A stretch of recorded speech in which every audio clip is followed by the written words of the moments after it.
Hello students, good morning. समांतर माध्यक और भौतिक पढ़ने के बाद अब पढ़ रहे हैं प्रायिकता। प्रायिकता किसे कहते हैं?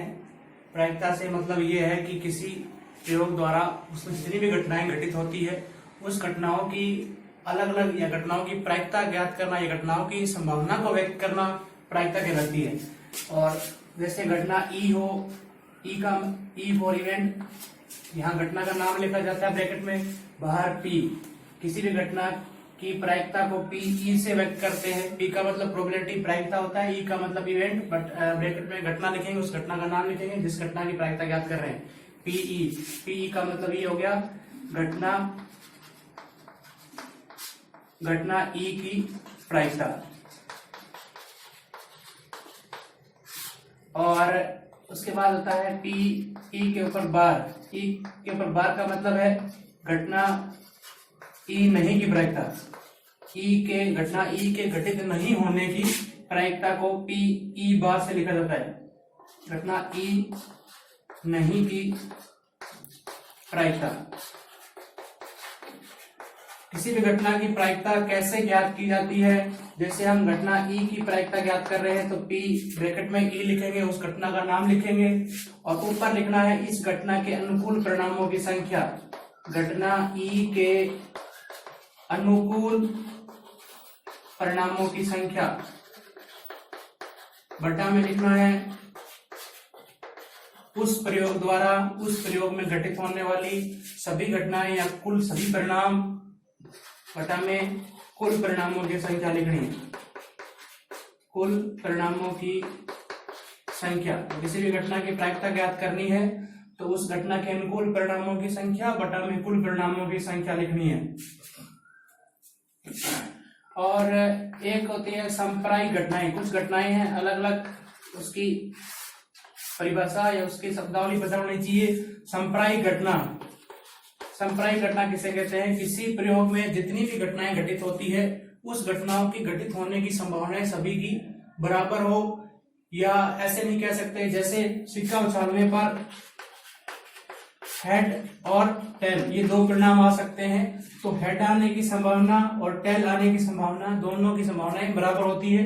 इसलिए ये सिक्का उछालना एक सांप्रायिक घटना होती है। जिसे पासा फेंकने पर 1 2 3 4 5 6 ये 6 संभव परिणाम बनते हैं। इन सभी परिणामों के 1 आने की प्रायिकता, 2 आने की प्रायिकता या 3 आने की प्रायिकता, सभी की संभावनाएं जो है वो बराबर होती है, इसलिए ये सांप्रायिक घटना है। और किसी भी गेम को शुरू करने से पहले टॉस इसलिए किया जाता है क्योंकि सिक्के उछालने पर जो परिणाम बनते हैं हेड और टेल, वो क्या है? सांप्रायिक घटना है, दोनों घटित होने की संभावनाएं बराबर है। उसके बाद में असंभव घटना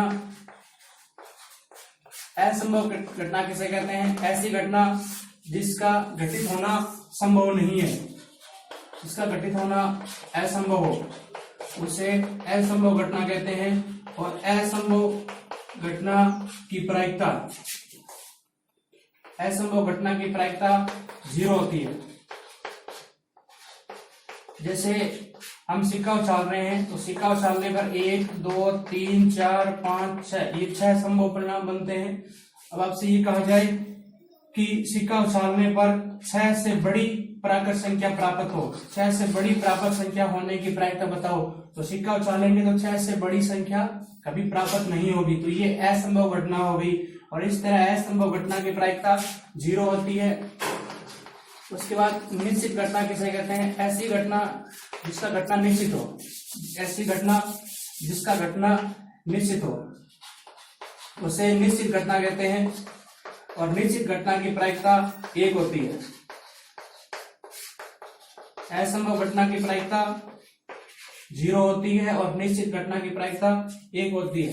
फॉर एग्जाम्पल, एक पासे को फेंका जाए तो 1 2 3 4 5 6 ये 6 संभव परिणाम बनते हैं। ऐसा कहा जाए कि इसको पासे को छालने पर 7 से छोटी एक प्राकृत संख्या प्राप्त हो, उसकी प्रायिकता बताओ, तो 7 से छोटी प्राकृत संख्या सभी 7 से छोटी प्राकृत संख्याएं हैं, इसलिए उछालने पर 7 से छोटी प्राकृत संख्या हमें प्राप्त होगी हर बार, तो ये निश्चित है घटना, ये घटना घटित होना निश्चित है, इसलिए इसकी प्रायिकता 1 होती है। इसके अलावा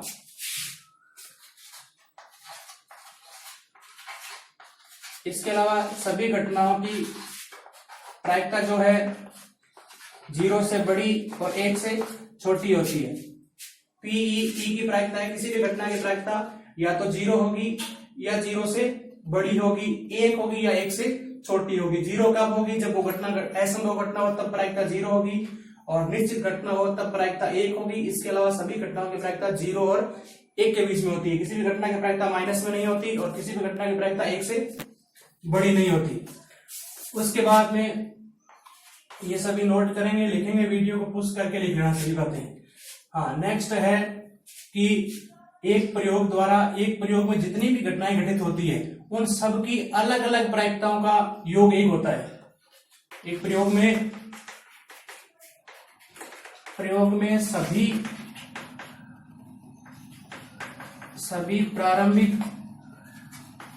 घटनाओं का योग 1 होता है। जैसे हम पासा उछाल रहे हैं तो 1 2 3 4 5 6 ये 6 परिणाम बनते हैं। तो 1 आने की प्रायिकता प्लस 2 आने की प्रायिकता प्लस 3 आने की प्रायिकता प्लस 4 प्राप्त होने की प्रायिकता प्लस 5 प्राप्त होने की प्रायिकता प्लस 6 प्राप्त होने की प्रायिकता, इन सभी प्रायिकताओं का योग कितना होगा? 1 होगा।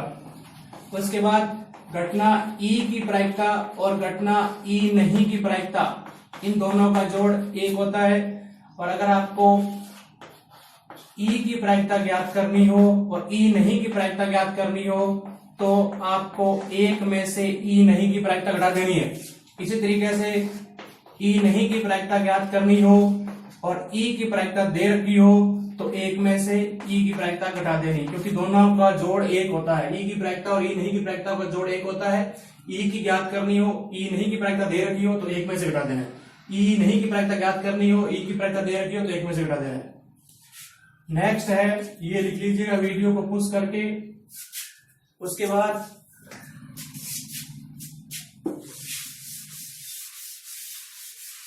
कुछ घटनाओं के परिणाम हमें पता होना चाहिए। जैसे सिक्के को उछालने पर क्या क्या परिणाम बनते हैं? सिक्के को एक बार उछालने पर बने परिणाम,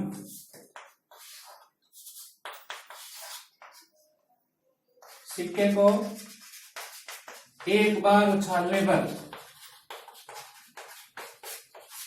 परिणाम क्या बनेंगे? सिक्के को एक बार उछालेंगे तो या तो उस पर हेड आएगा या टेल प्राप्त होगा।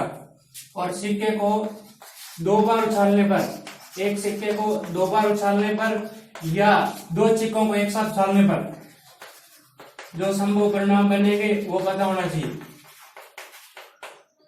2 सिक्कों को एक साथ उछालना या एक सिक्के को 2 बार उछालेंगे तो हो सकता है दोनों सिक्कों पर हेड आए, हो सकता है दोनों सिक्कों पर टेल आए, हो सकता है पहले पर हेड बाद में टेल आए, पहले सिक्के पर टेल या बाद में हेड आए। इस तरीके से कुल संभव परिणाम 4 होंगे। उसके बाद सिक्के को 3 बार उछालने पर, सिक्के को 3 बार उछालने पर कितने परिणाम बनेंगे? या 3 सिक्कों को एक साथ उछालने पर संभव परिणाम, तो 3 बार उछालेंगे तो हो सकता है कि तीनों उछाल पर, तीनों सिक्कों पर हेड आए, हो सकता है तीनों उछालों पर टेल आए, हो सकता है पहले 2 हेड आए बाद में टेल आए। अब टेल की स्थिति चेंज कर देनी है, पहले 2 बार हेड एच फिर टी, या टेल बीच में आए, पहले हेड बीच में टेल, या शुरू में पहले सिक्के पर टेल आए आगे वाले दोनों सिक्कों पर हेड आए। ये 3 स्थितियां होगी जिनमें 2 हेड है। इसी तरीके से 3 स्थितियां बनेगी जिनमें 2 टेल हो, यानी कि पहली 2 छाल पर टेल हो आगे हेड हो, या फिर ये हेड बीच में हो टेल हेड टेल, या फिर ये हेड शुरू में हो हेड फिर आगे दोनों छालों पर टेल। तो कुल संभव परिणाम 1 2 3 4 5 6 7 8, तो 8 परिणाम बनेंगे। सिक्के को एक बार उछालने पर 2 परिणाम बनते हैं। अब जितनी बार उछालोगे उसकी पावर होती जाएगी 2 की पावर n, यानी कि एक बार उछालोगे 2 की पावर 1, 2 परिणाम बनेंगे। सिक्के को 2 बार उछालोगे 2 की पावर 2, 4 परिणाम बनेंगे। सिक्के को 3 बार उछालोगे तो 2 की पावर 3, 8 परिणाम बनेंगे। सिक्के को 4 बार उछालोगे तो 2 की पावर 4, 16 परिणाम बनेंगे। इसी तरीके से सिक्के को n बार उछालोगे तो 2 की पावर n परिणाम बनेंगे। इसी तरीके से एक पासे को उछालने पर, पासा को एक बार उछालने पर, पासे को एक बार उछालने पर परिणाम, पांच से को एक बार उछालेंगे तो 1 2 3 4 5 6 ये संख्याएं प्राप्त होगी।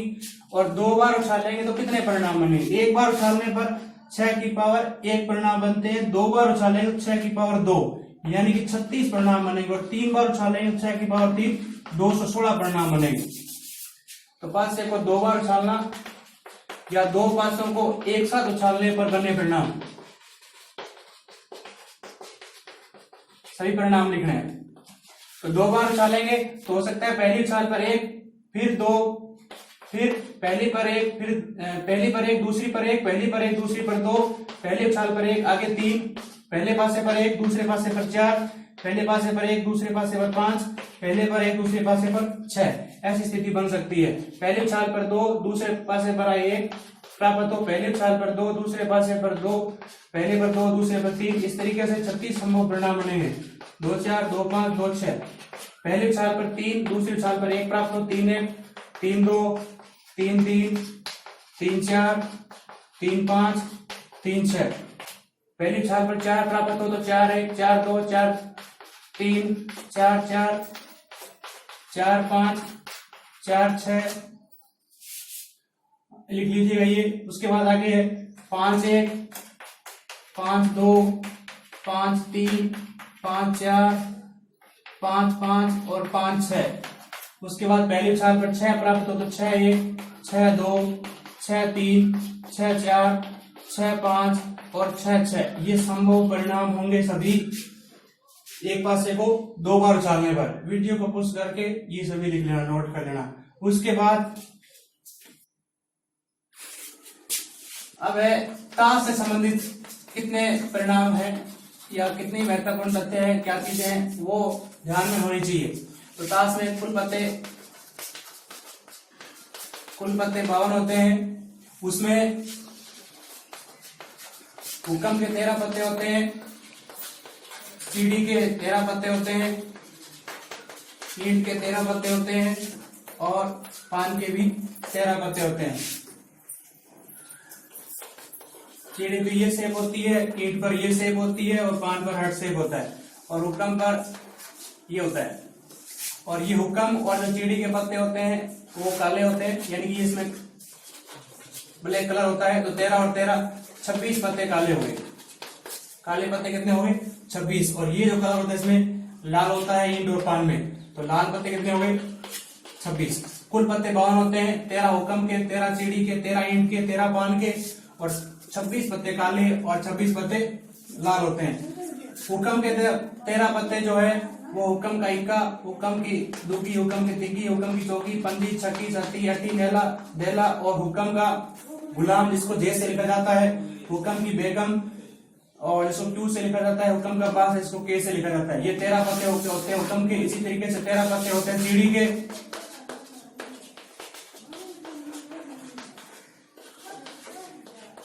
और इसी तरीके से 13 पत्ते होते हैं ईंट के।